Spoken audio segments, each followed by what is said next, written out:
Capítulo 2. Pois o Pai é bom e sua bondade é perene.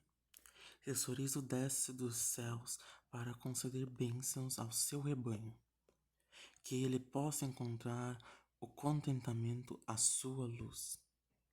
Das Escrituras Sagradas. Naquela noite, os Mor se reuniram para o costumeiro jantar do sabá. Marta cuidava de um caldeirão borbulhante de guisado de galinha. Pendurado em um gancho de ferro sobre o fogo crepitante, ele limpava o suor do senho com as costas da mão. Enquanto ela se curvava sobre a lareira, Ana misturava com as mãos a massa para o pão, acrescentando punhados de linhaça e nozes esmagadas, cantando hinos enquanto trabalhava. Emanuele estava agachada entre as duas, assumindo diferentes tarefas e fazendo o possível para ajudar. Ela era desajeitada na cozinha, mas sempre tentava ajudá-las. Ana, sempre animada, foi a primeira a quebrar o silêncio. Foi boa a cerimônia de hoje de manhã, não foi? Emanuele pôs um prato de peltre na cabeceira da mesa, diante da cadeira vazia do avô. Foi mesmo. Marta ficou em silêncio. Ana mergulhou os punhos na massa de pão novamente. Quando o profeta falou, senti como se o ar tivesse sido sugado de mim. Ele é mesmo um homem do Pai, aquele ali. Mais que outros profetas até. É muita sorte termos aqui. Emanuele colocou uma colher ao lado do prato de Marta e outra ao lado da tigela de Honor. Uma coisinha de madeira que ela mesma havia entalhado e polido cerca de 3 verões antes, quando a criança ainda não era maior do que um vairão no ventre de Ana. Para a mais velha de Ana, Glory, ela reservou a colher cor de cobre de que mais gostava, uma relíquia que Marta havia comprado de um mascate no mercado havia muitos anos. Glory, como sua mãe, gostava do que era belo. Fitas, rendas, doces e outros deleites que os Moore não tinham como bancar. Mas, quando podia, Emanuele tentava presentear a garota com pequenas lembranças. Poucas coisas belas sobraram na casa. A Maria dos Tesouros e enfeites tinha sido vendida durante o auge do inverno, em uma tentativa de compensar a colheita ruim e todo o rebanho que havia perdido para a doença no verão anterior. Mas, independente de Emanuele, Glory teria sua colher, uma pequena lembrança para contrabalancear seu mundo de privação. Quando a refeição ficou pronta, Marta carregou o caldeirão de guisado até a mesa e baixou com um baque alto que se propagou pela casa. Com aquele som, Honor e Glory correram para a sala de jantar, ávidas para ocuparem seus lugares e comerem. As esposas se sentaram em seguida. A avó de Emanuele, Marta, reivindicando seu lugar na ponta da mesa, como era o costume. E Ana, a segunda esposa do avô de Emanuele, se acomodando no lugar ao lado da cadeira vazia do marido. Após longos instantes, ouviu-se o rangido das dobradiças, o som de uma porta se abrindo. E então, o doloroso e farfalhante estrépito de Abram desceu a escada. Seu avô estava tendo um dia ruim. Emanuele sabia pelo som dos passos. O modo como seu pé retesado se arrastava pelas tábuas rangentes do assoalho enquanto ele seguia em direção à mesa. Ele havia faltado à igreja outra vez naquela manhã, fazendo daquele o terceiro sabá que perdia em um mês. Certa vez, há muito tempo, Abram havia sido um apóstolo e um dos poderosos. Ele fora o braço direito de Simon Chambers, o profeta que servira antes do atual profeta, Grant Chambers, ser escolhido e ordenado. Como tal, Abram um dia tinha sido dono de uma das 7 propriedades nas Santas Terras Sagradas e havia exercido o dom do discernimento do pai. Aos 19 anos, se casara com Marta. Os dois estavam sob igual jugo, tanto em idade quanto em condição. Apesar disso, o pai não os abençoou com filhos por um bom tempo. Na verdade, após anos de tentativa, Abram e Marta conseguiram conceber apenas Miriam, e ao seu nascimento se sucedeu uma série de natimortos, todos meninos. Muitos depois afirmaram que o nascimento de Miriam havia amaldiçoado as crianças nascidas depois. Disseram que sua própria existência era uma praga para a reputação dos Mor. Devido aos crimes de Miriam, Abram fora destituído de seu título de apóstolo e de todas as terras que vinham com ele. As terras dos Mor, um campo ondeado que um dia havia sido tão grande a ponto de rivalizar com as dos profetas, foram divididas entre os outros apóstolos e os fazendeiros das proximidades, que a dilaceraram metodicamente feito abutres em uma carcaça. Abram A Abram havia sido deixado um pequeno fragmento de terra que ele um dia possuíra, sobreada pela mesma floresta labiríntica pela qual perdera sua filha. Era a vida que ele agora levava, no ridículo e na imundície, sobrevivendo a contar os tostões do parco lucro dos pastos e dos milharais mirados, que eram o seu único direito. Havia sido um verdadeiro milagre que Ana tivesse concordado em seguir Abram até o altar, 18 anos antes, a despeito da vergonha provocada pela desgraça de Miriam. Emanuele suspeitava de que sua lealdade se originava no fato de Abram ter usado seu toque da cura para salvá-la quando ela estava morrendo de febre, ainda menina. Era como se tivesse algum tipo de dívida vitalícia para com ele e estava resoluta em sua determinação de pagá-la. Talvez fosse por isso que seu amor por Abraham se assemelhava mais ao modo como os apóstolos reverenciavam o Pai Sagrado do que os afetos costumeiros entre marido e mulher. Quando Abraham adentrou a sala de jantar, Ana abriu um sorriso enorme, como sempre. Mas Abraham não lhe deu atenção ao atravessar, mancando o limiar. Ele se deteve para recuperar o fôlego, escorando as mãos nas costas de uma cadeira quebrada. Ao lado direito do seu corpo, o lado direito do seu corpo estava crispado, os dedos retorcidos em ângulos próximos a lhe quebrarem os ossos. Seu braço encurvado e junto ao peito, como se preso por alguma tipóia invisível. Ele mancou com a perna esquerda jogada para o lado e teve que se segurar na parede para não cair enquanto atravessava pela sala de jantar até o seu lugar à ponta da mesa. Ele se acomodou bruscamente e começou a oração, lutando para pronunciar as palavras. Quando terminou, ergueu o garfo com a mão boa e se concentrou na comida. Os outros seguiram seu exemplo, as crianças dando colheradas ávidas no guisado, como se estivessem preocupadas que ele fosse desaparecer antes de terem a chance de terminá-lo. A triste verdade é que aquilo era menos um guisado de galinha e mais um caldo ralo de ossos com um pouco de pastinaca, uma das poucas folhas perdidas de repolho e os nacos medonhos da galinha. Mesmo assim, Emanuele comeu vagarosamente, saboreando cada bocado. Ana tentou uma vez mais iniciar uma conversa, mas todas as tentativas foram inúteis.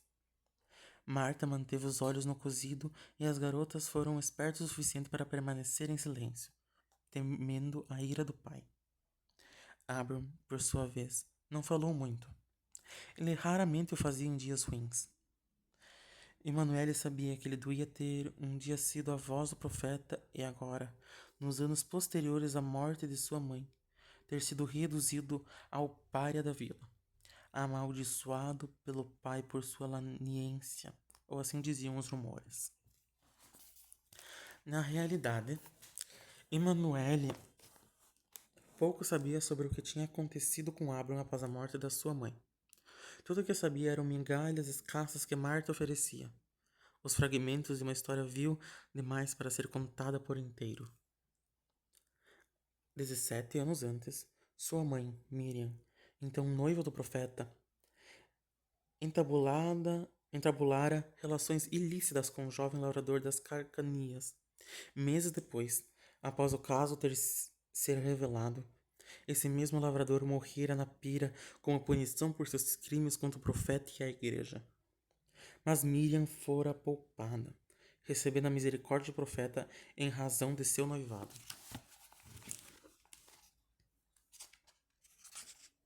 Então, na noite anterior ao casamento, Miriam, ensandecida pelo luto e desesperada para vingar a morte de seu amante, foi pé ante pé ao quarto do profeta enquanto ele dormia e tentou-lhe cortar a garganta com a própria adaga sagrada. Mas o profeta despertou e defendeu-se dela, frustrando seu ataque. Antes que a guarda do profeta tivesse a chance de detê-la, Miriam fugiu para a proibida Mata Sombria, o lar de Lilith e seu conciliábulo de bruxas, onde desapareceu sem deixar rastros. Miriam afirmou que havia passado aqueles meses de inverno brutal sozinha em uma cabana no coração da floresta. Porém, dada a violência daquele inverno e o fato de que a cabana nunca foi encontrada, ninguém em Betel acreditara. Meses se passaram sem nenhum sinal de Miriam. Então, certa noite, no meio de uma nevasca feroz, ela emergiu grávida da Marta Sombria, carregando na barriga o pecaminoso rebento do seu amante, que morrera na pilha. Poucos dias após seu retorno, Miriam deu à luz Emanuele. Enquanto sua filha gritava em pleno parto, Abraham sofreu um derrame tão violento que retorceu seus membros, vergou seus ossos e músculos, destituindo-o de sua força e sua estatura, bem como do poder de seus dons sagrados. E conforme Miriam lutava, paria e resvalava para o além-vida, ele quase se foi também. Foi só por um milagre do Pai, que arrastou de volta do limiar da morte, que ele foi salvo. Mas Abraham havia sofrido pelos pecados de Miriam e continuaria a sofrer por eles até o dia em que morresse. Talvez sofresse menos se tivesse tido forças para rejeitar Emanuele pelos pecados da mãe, ou se simplesmente tivesse rejeitado Miriam após ela retornar grávida da mata. Talvez voltasse uma vez mais às boas graças do profeta. Mas não o fez, e por isso Emanuele era grata.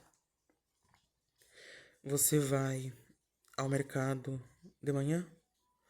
Disse Abraham do outro lado da mesa, macerando as palavras por entre os dentes enquanto falava. Cada sílaba uma luta. Venda o borrego preto. Faria o possível, disse Emanuele, assentindo.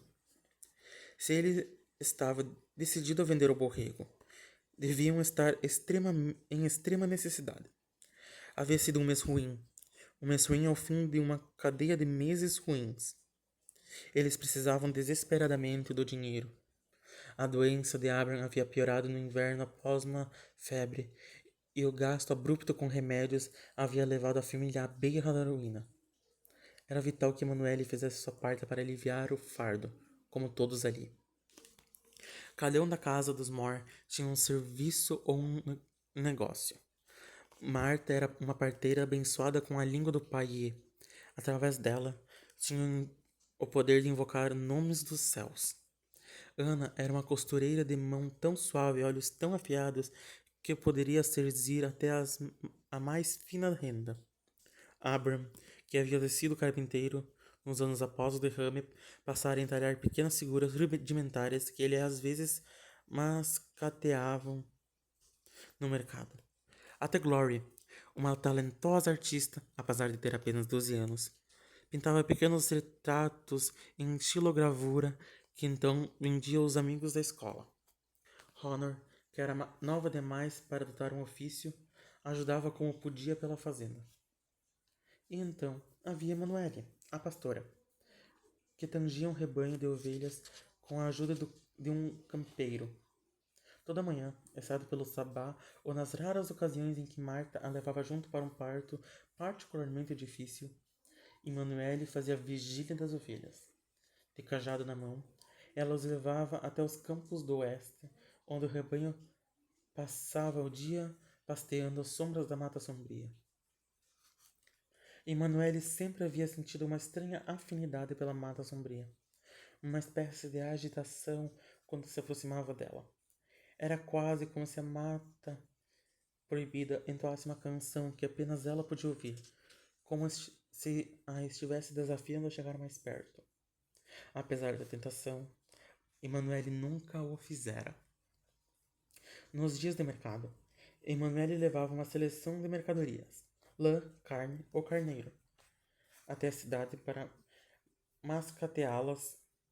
mascateá-las. Lá, passava o dia na praça, resgateando e vendendo seus artigos. Se tivesse sorte, voltava para casa após o pôr do sol com cobras o bastante para cobrir os dízimos semanais. Se não, a família passaria fome e seus dízimos e as dívidas aos curandeiros de Abram continuariam em aberto. Abram forçou goela abaixo outro bocado de guisado, engolindo com certo esforço. Venda ele por um bom preço. Não venda por menos do que ele vale. E Manuel assentiu. Vou logo cedo. Se eu tomar o caminho que cruza a mata sombria, chegarei ao mercado antes dos outros vendedores. A conversa morreu no retinir dos garfos e das facas que se chocavam contra os pratos. Mesmo Honor, jovem como era, sabia que devia ficar calada. Fez-se silêncio, exceto pelo ritmo do pim, pim, pim da goteira no canto da cozinha. As faces de Marta praticamente se esvaíram de toda a cor e seus lábios estavam enxágues. Nunca entre naquelas matas, está ouvindo? O mal habita nelas. Emanuele franziu o senho. Do seu ponto de vista, o pecado não era uma praga que poderia contrair caso se aventurasse a chegar perto demais. Ela não tinha certeza de que acreditava em todas as lendas sobre os males no ventre da Mata Sombria. Na verdade, Emanuele não tinha certeza de quanto acreditava, mas imaginava que um breve atalho pela floresta não seria nada demais. Porém, discutir não faria diferença, e ela sabia que, em uma guerra de vontades, não venceria. Marta tinha um coração de ferro e o tipo de fé inabalável capaz de fazer as pedras tremerem. Era inútil provocá-la. E assim, Emanuele ficou calada, curvou a cabeça e resignou-se a observar. Naquela noite, Emanuele sonhou com feras. Uma garota de boca escancarada e dentes amarelados de coiote. Uma mulher com asas de mariposa que uivava para a lua crescente. Ela acordou no início da manhã com o eco daquele grito, o som colidindo com as idas e vindas contra as paredes de seu crânio. Sonolenta e embriagada pela exaustão, Emanuele vestiu-se desajeitada, tentando afastar de sua mente as imagens degeneradas das assombrações do bosque, enquanto abotoava atabalhoadamente seu vestido e se aprontava para o dia no mercado. Saiu em silêncio da casa adormecida. Emanuele seguiu a passos largos rumo aos pastos mais distantes. Ela começava quase toda manhã assim, cuidando das ovelhas sob a luz da aurora.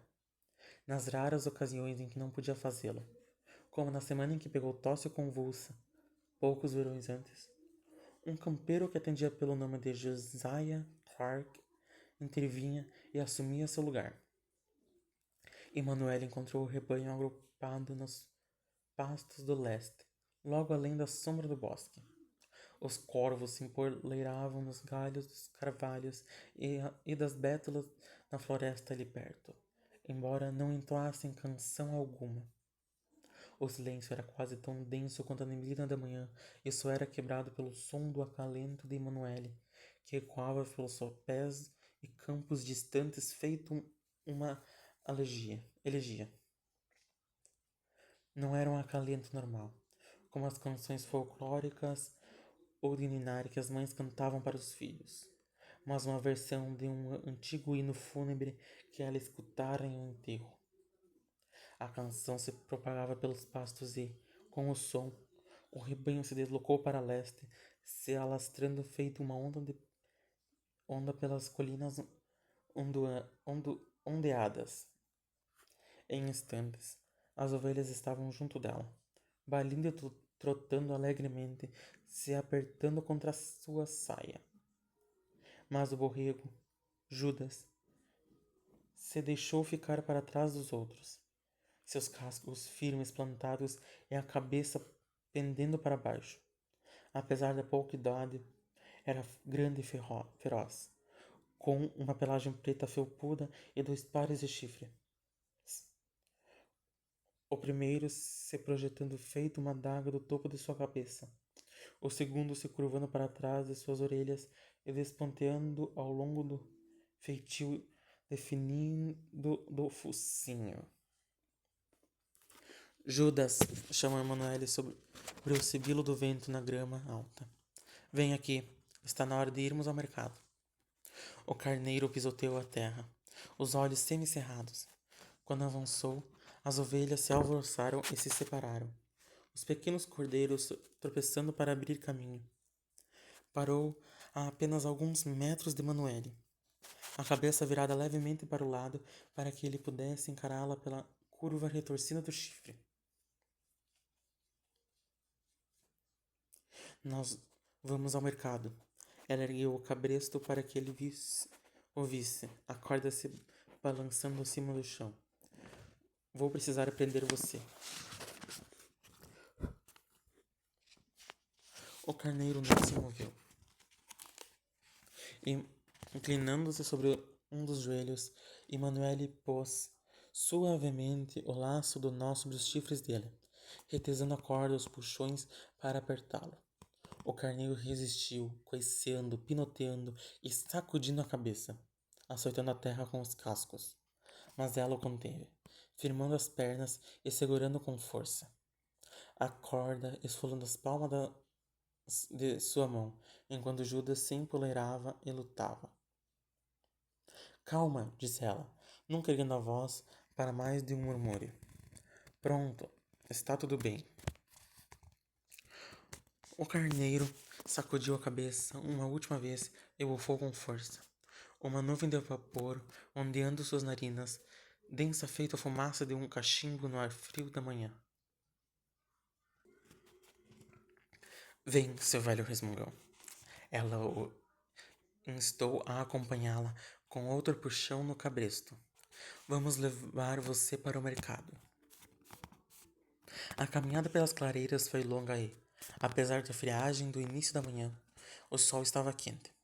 Suor escorria pelas costas de Emanuele, enquanto ela seguia penosamente pela trilha sinuosa para a cidade. Tivesse ela tomado o atalho pelo bosque, em vez do caminho mais longo que contornava a floresta, já estaria na cidade. Mas havia dito a Marta que ficaria longe da mata e estava determinada a cumprir a promessa. Emanuele seguiu se arrastando, a mochila pesando nos ombros conforme avançava. Seus pés doíam dentro das botas, que eram 1,5 número menores e beliscavam seus calcanhares até criarem bolhas.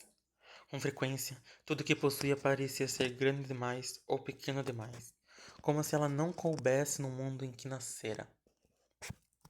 Na metade do caminho para o mercado, Emanuele parou para o desjejum.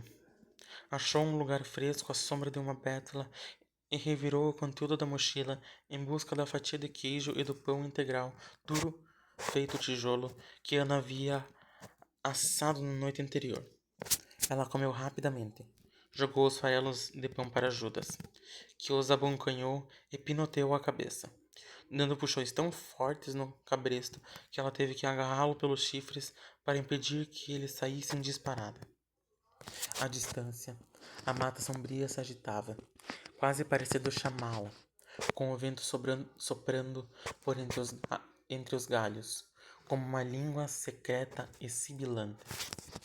De acordo com as lendas e as escrituras sagradas, a mata sombria, como todas as coisas amaldiçoadas e vis desse mundo havia sido gerada pela Mãe das Trevas, a deusa dos infernos. Enquanto o bom pai tinha forjado o mundo com luz e chamas, soprando a vida no pó, a mãe invocara seus males das sombras, parindo legiões de feras e demônios, criaturas deformadas e seres rastejantes à espreita no supurado meio-mundo entre o mundo dos vivos e dos mortos. E tinha sido desse meio-mundo, dos corredores da amaldiçoada floresta, que as primeiras bruxas, Lilith, Delilah e as duas amantes, Jael e Mercy, haviam emergido. As quatro profanas, como foram chamadas posteriormente, se infiltraram entre os primeiros colonos de Betel, que as aceitaram como refugiadas e lhes ofereceram santuário. As mulheres desposaram maridos e deram à luz filhos, e viveram em meio ao rebanho do pai como aliadas e amigas.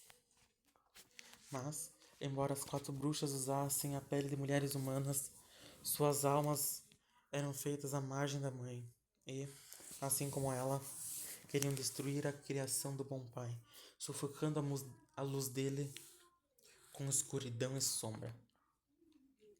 As quatro bruxas plantaram sementes de discórdia nos corações dos bons homens betelanos, tentando-os e levando suas almas à perdição.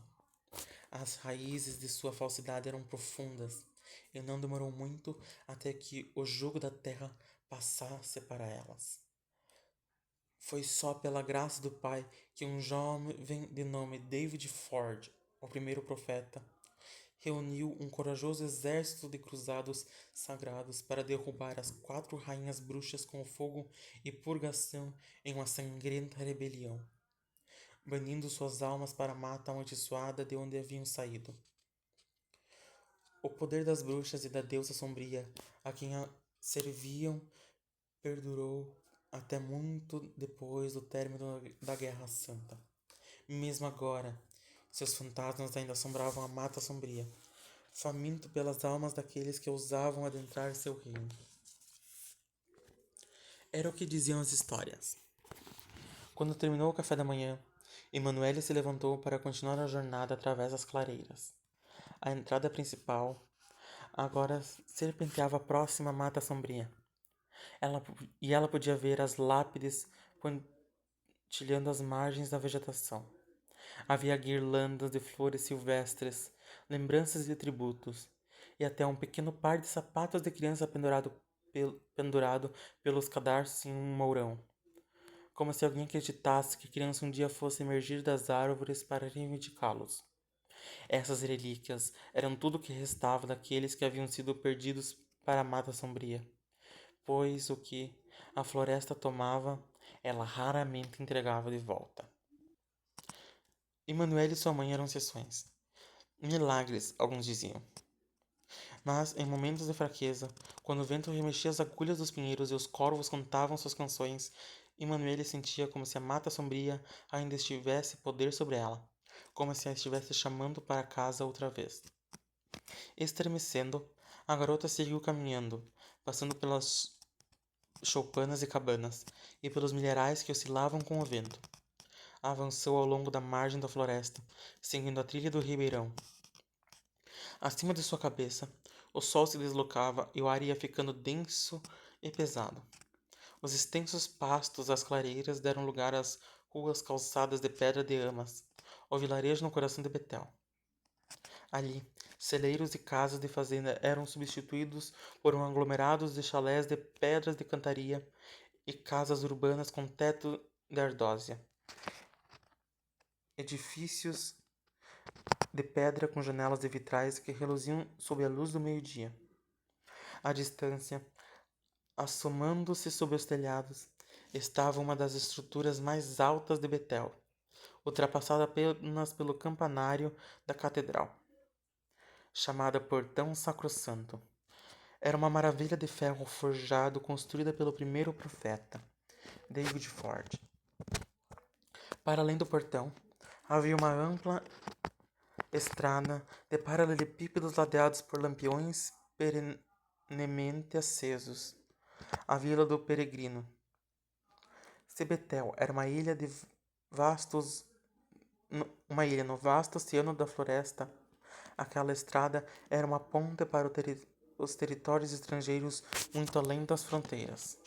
Mas até onde Emanuele sabia, apenas a guarda do profeta, os apóstolos e alguns estimados evangelistas tinham permissão para deixar Betel, e só em raras ocasiões. E nunca, em todos os 16 anos de Emanuele, um único forasteiro havia atravessado o portão.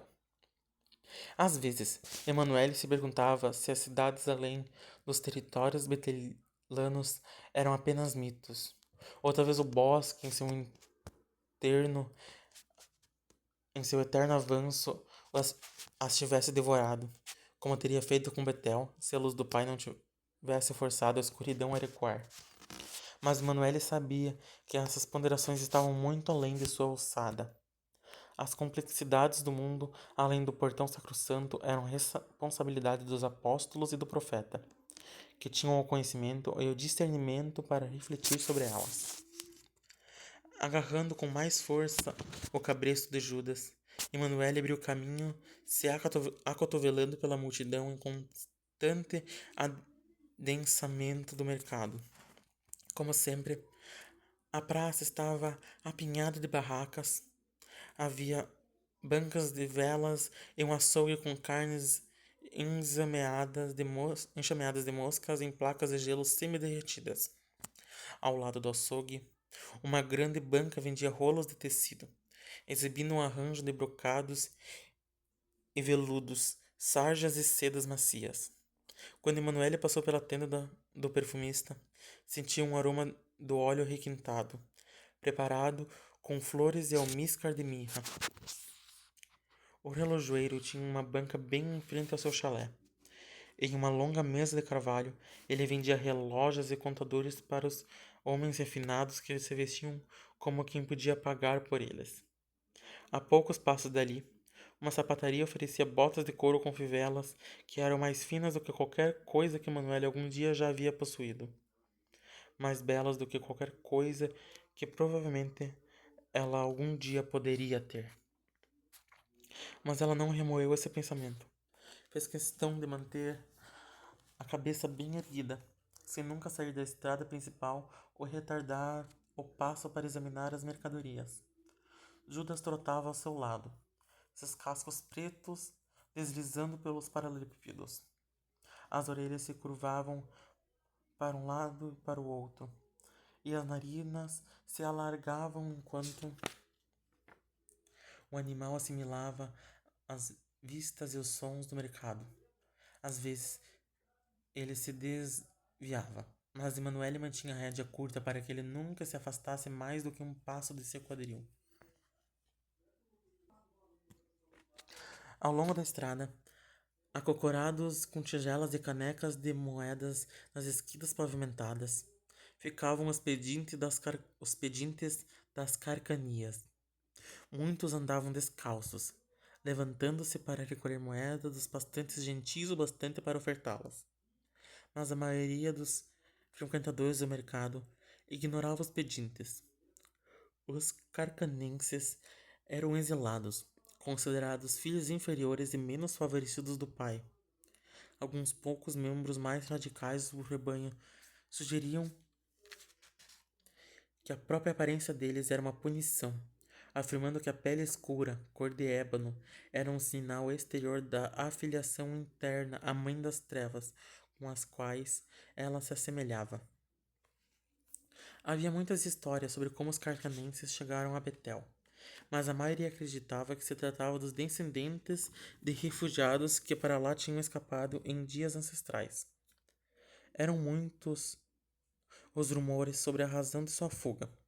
Alguns diziam que uma seca transformara as terras em cinzas, outros contavam histórias de um céu que chorava fogo e enxofre. Outros clamavam que um mar faminto havia inundado suas terras natais, e a maré e a maré, formando ondas tão altas que afogavam as montanhas e os forçaram a fugir para as matas. Um santo chamado Abdaya governava a igreja naquele tempo. Ele dizia que o pai havia punido esses refugiados por sua filiação à mãe. Afirmava que as pragas que os afugentaram de suas casas eram a forma de retaliação divina. Determinou que era vontade do pai levar até Betel aqueles das cercanias, para que pudessem continuar o processo de santificação através do serviço da igreja. E assim, por mando de Abdaya, pela primeira vez em sua história de séculos, Betel abriu seus portões para forasteiros. Para impedir o que Abdaya chamava de proliferação das falácias, os cercanenses foram designados a um assentamento no limiar sul de Betel. Lá, foram ministrados por servos da igreja, que espalharam a palavra do Pai, transformando bárbaros em fiéis no que mais tarde foi chamado de grande evangelismo. Com o passar das décadas, aqueles nas cercanias assimilaram os costumes de Betel, adotaram sua fé e sua língua comum, continuaram seu processo de contrição através do serviço da igreja. Gradualmente, conforme as gerações passavam, aqueles nas cercanias viraram as costas para a própria história e se tornaram betelanos. Mas estava claro para Emanuele que não eram tratados como tal. Ela não era tratada como tal. Pouco importava que a maioria dos cercanenses modernos carregava sangue dos colonos betelanos ou que tivessem lutado contra os exércitos de Lilith na Guerra Santa. Partilhado ou derramado, parecia que o sangue não importava tanto quanto a aparência. Não importava quantos séculos houvesse se passado. Não importava o que havia cedido a serviço da melhoria de Betel. Parecia que os cercanenses sempre viveriam às margens. Naquele dia, havia por volta de uma dúzia de pedintes na estrada principal. Conforme Emanuele se aproximava, eles se voltaram para ela, como sempre acontecia. Mas ninguém estendeu uma tigela ou caneca, ou mesmo a saudou com um olhar menos gélido. Em vez disso, pareciam estudá-la, com expressões que ela descreveria como uma mistura de curiosidade e desdém. Ela não os culpava. Embora por fora tivesse traços em comum, a pele escura, nariz resoluto, os grandes olhos pretos, ela não era uma deles. Não realmente. Nunca havia conhecido a pobreza de uma vida para além das clareiras ou trilhado as estradas que atravessavam as cercanias, nem encontrado os aparentados que provavelmente tinha por lá. Até onde Emanuele sabia, aqueles que espreitavam nas estradas podiam muito bem ser seu sangue, parentes de seu pai, tios ou primos, talvez, mas não os via como tal. E eles, por sua vez, também não o enxergavam de tal modo. Emanuele caminhou um pouco mais rápido, encarando os próprios sapatos, tentando não se importar com os olhares prolongados dos cercanenses, enquanto avançava até o setor dos rebanhos. Estava quase lá quando avistou a melhor loja de todas, a banca de livros. Em comparação com outras lojas, com suas placas pintadas e vitrines elaboradas, não era grande coisa. A tenda era pequena, apenas um tecido de linhagem esticado sobre 3 estacas de madeira. Debaixo, 5 fileiras de prateleiras, todas mais altas que Emanuele, e apinhadas de livros. Livros de verdade, não como os tomos decorativos e inários que repousavam sobre o consolo da lareira na casa dos Moore, intocados e nunca lidos. Aqueles eram livros sobre botânica e medicina, poesia e folclore. Atlas e histórias de Betel e dos assentamentos distantes. e até pequenos panfletos que ensinavam coisas como gramática e aritmética. Era assombroso que tivessem recebido a aprovação da guarda do profeta. Após amarrar Judas em um lampião ali perto, Emanuele se aproximou devagar da banca. Apesar de saber que deveria ir direto para o setor dos rebanhos, ela se demorou entre as prateleiras, abrindo os livros para sentir o almíscar das encadernações e correr os dedos ao longo das páginas. Embora tivesse abandonado a educação formal aos 12 anos, como faziam todas as moças em Betel para obedecer ao protocolo sagrado do profeta, Emanuele era uma leitora voraz. Para falar a verdade, ler era uma das poucas coisas em que ela sentia que era realmente boa. Uma das poucas coisas que faziam com que sentisse orgulho de si mesma. Às vezes pensava que se tivesse qualquer dom, seria isso. Os livros eram para ela o que a fé era para Marta. Nunca se sentia tão próxima do pai quanto naqueles momentos sob a sombra da barraca dos livros, lendo as histórias de um completo desconhecido. O primeiro livro que escolheu era grosso e encadernado em um tom cinza pálido. Não havia título. Apenas a palavra elegia gravada em tinta dourada ao longo da lombada. Emanuele abriu e leu as primeiras linhas de um poema sobre uma tempestade que varria o oceano. Ela nunca tinha visto o oceano, nem conhecia qualquer um que o tivesse, mas conforme lia os versos em voz alta, podia ouvir o bramido das ondas, provar a salmoura e sentir o vento arrebatando os seus cachos. Ah, então você voltou. Emanuele ergueu o olhar para ver que o vendedor, Tobis, a observava. Ao lado dele, para sua surpresa, estava Ezra, o filho do profeta, que havia se sentado com ela e Leia às margens do rio no dia anterior. Ele vestia roupas simples, assim como os fazendeiros que vinham direto dos campos, com exceção da adaga sagrada de apóstolo, que ainda estava pendurada na corrente ao redor do pescoço dele. Ezra segurava 2 livros em uma das mãos. O primeiro era um exemplar grosso das Escrituras Sagradas, encadernado em couro marrom. O segundo, um livro delgado, encadernado em pano e sem título. Ele sorriu para ela em saudação, e Emanuela inclinou a cabeça em resposta, pondo o livro discretamente de volta na prateleira. Afinal, não podia nem mesmo comprá-lo. Os mal tinham cobras o suficiente para botar comida na mesa e pagar os dízimos ao profeta e sua igreja. Não era possível gastar em coisas frívolas como histórias, papel e poesia. Tais privilégios eram reservados aos apóstolos e aos homens que tinham dinheiro de sobra, homens como Ezra. Leve o tempo que quiser, disse Tobias, aproximando-se devagar, o aroma condimentado da fumaça de seu cachimbo flutuando por entre as prateleiras. Não se incomode conosco. Não me incomodam nem um pouco, murmurou Emanuele, indo em direção à rua.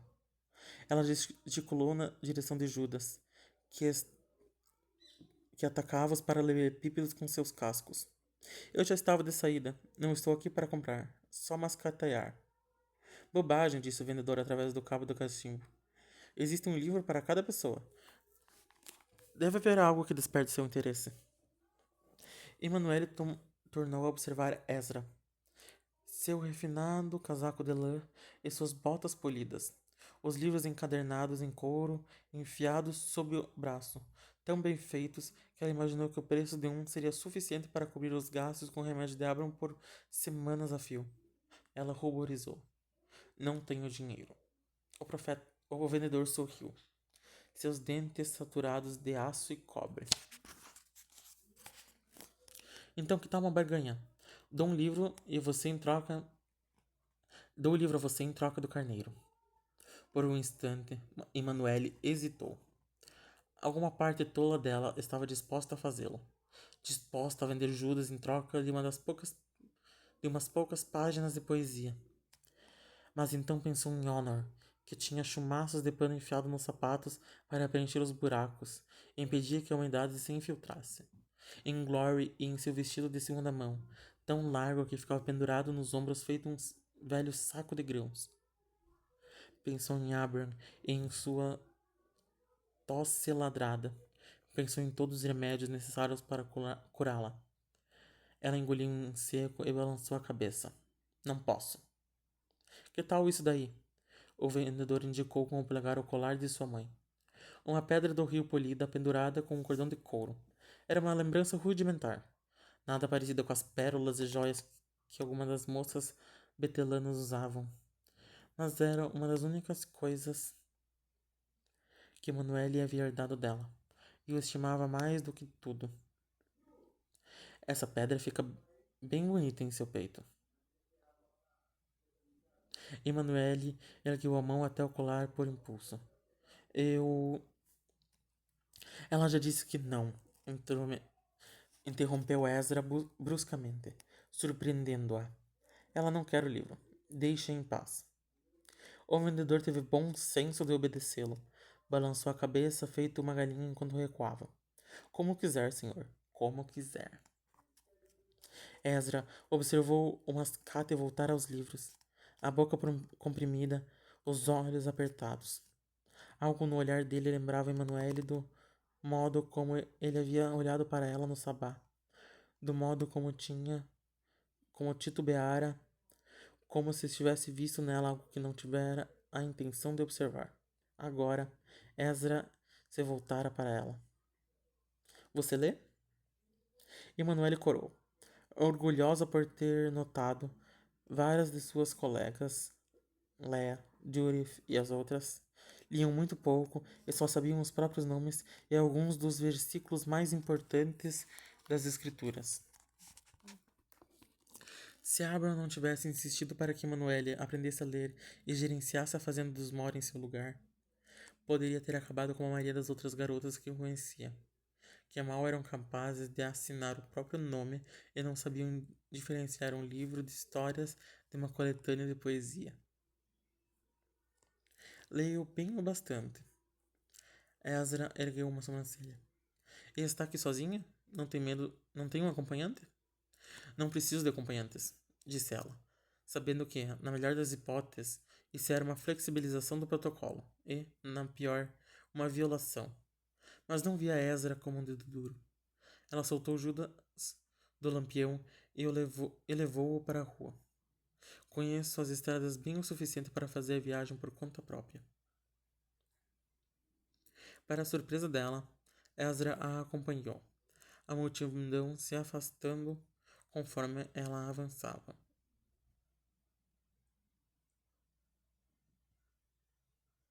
É um caminho longo para fazer sozinho. A terra dos Mor fica a o quê? 15 quilômetros de distância? 16. Emanuele ficou surpresa por ele sequer conhecer sua terra. A Maria não conhecia.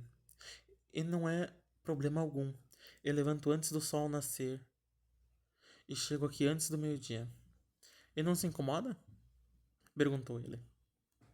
Emanuele balançou a cabeça, agarrando o cabresto com mais força enquanto atravessavam o setor dos rebanhos. Mesmo que se incomodasse, não faria diferença. Reclamações e aborrecimentos não colocariam comida em sua barriga, não pagariam os dízimos, não cobririam seu telhado de colmo e nem saldariam as dívidas que seriam cobradas no outono. Apenas os abastados tinham o luxo de se importar com as coisas. O resto simplesmente baixava a cabeça, mantinha a boca fechada e fazia o que precisava ser feito. Ezra, obviamente, se encaixava na primeira categoria, e ela na última.